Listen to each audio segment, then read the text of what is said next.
of the possession of the universe will be yours. But don't seek to gain it sinfully. If you want happiness, let God give you happiness. Don't seek it at the expense of an immoral love affair. If you want comfort, let God make you comfortable. Don't seek to gain money, to be rich, to buy comfort. You see how Satan twists everything? Receive it on God's terms. So, what are the lessons that we see here? Satan will tempt us first to distrust the providential care of God. Take up your own problems. Get your own answers. Solve your own struggles. Grab your own satisfaction. Get happiness your own way. And then he will tempt us to presume in a wanton appeal to God's care. And you know something, people? Every time you sin, you are really presuming on God's forgiveness, aren't you? You're saying, God will forgive me. God will take care of me. I'm under the blood. I'm saved. Salvation forever. I'm okay. You're presuming on God. Don't tempt God. That's a sin. Thirdly, Satan will tempt you to fulfill your ambition for yourself, his way. Remember James and John? They sent their mother to Jesus. Jesus, my two boys would like to sit on the right and left hand in the kingdom. Oh, that is so ugly, isn't it? Listen, the Lord's going to give them a place of rulership in the kingdom in his good time. They don't need to seek it by personal ambition. Now listen, those are the three areas that Satan always attacks. First of all, distrusting the providential care of God. Then presuming on God by a wanton appeal to his existent grace. And thirdly, temptation to use your own ambition to fulfill the goals that God has already promised you, but on your terms, you're going to fulfill them in a wrong manner. Now in this temptation, who do we turn to? We turn to Christ, and we see the victory. We keep our eyes on the Master, who was in all points tempted like as we are, yet without sin. Satan always comes in the same areas. Now let me show you something. Turn to 1 John chapter 2 as we come to a conclusion in verse 15. 1 John 2:15. Now I want to show you something. Love not the world, neither the things that are in the world. If any man love the world, the love of the Father is not in him. Now watch verse 16. Here are the three areas of temptation. For all that is in the world, here it is. Here's the sum of it all. The sum of the whole deal. The lust of the flesh. The lust of the eyes. And what's the third one? The pride of life. First thing, Satan comes to Jesus and he says, you're hungry. Grab some satisfaction. Fulfill the hunger, the desire. What is that? The lust of what? The flesh. The lust of the flesh.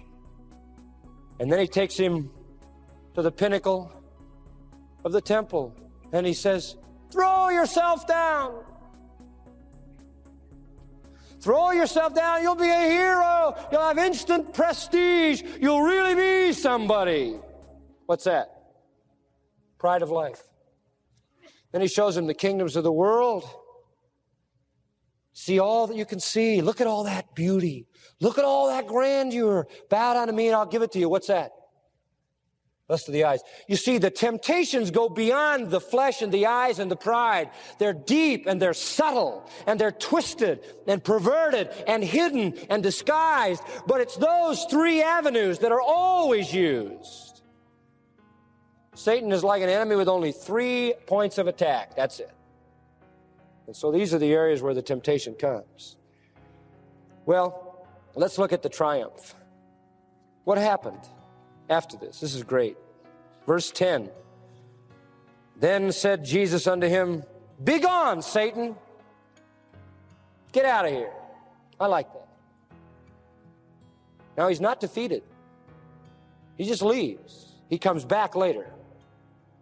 Again and again. And is finally defeated at the cross. The temptation failed, but the test succeeded. He is a worthy king. In the temptations, it was clear he was a perfect man. He never succumbed. A king indeed. And look what happened. I love this. Verse 11. And then the devil left him. Aren't you glad? Boy, when Jesus sends the devil away, he goes. I imagine he was hopping too. And behold, angels came and ministered to him. Listen, everything that the Father had promised him, he came. You know what I believe those angels brought? Food. For one thing. For another thing, worship. He could have gotten food his own way. He could have gotten worship by jumping off the temple. And I imagine they reinforced the fact that he was an obedient son in whom the Father was well pleased, and that one day that which he had been promised by Satan would be his. Angels came. Now let me suggest in closing some key things to remember. Watch for temptation at the high points of your spiritual life, or when you just embark on the beginning of a new ministry. It's in the exhilaration of those moments that Satan wants to knock you down. No sooner was Christ out of the water of baptism than he was in the fire of temptation. Secondly, be careful of times of weakness and times when you're in evil surroundings.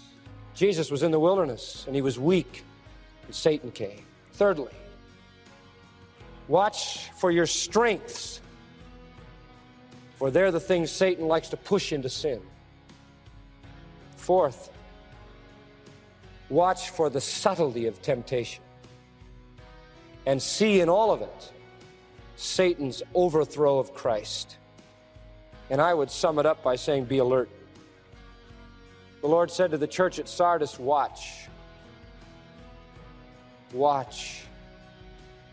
Watch, said Jesus in Mark, and pray lest you what? Enter into temptation. Watch and then pray. Finally, know the Word. The Word is the sword. The Word is the sword. I really believe, people, that as we face temptation day by day, temptation is like, it's like rocks in shallow water. These jagged rocks stick out of the waves and they want to rip and shred the ship.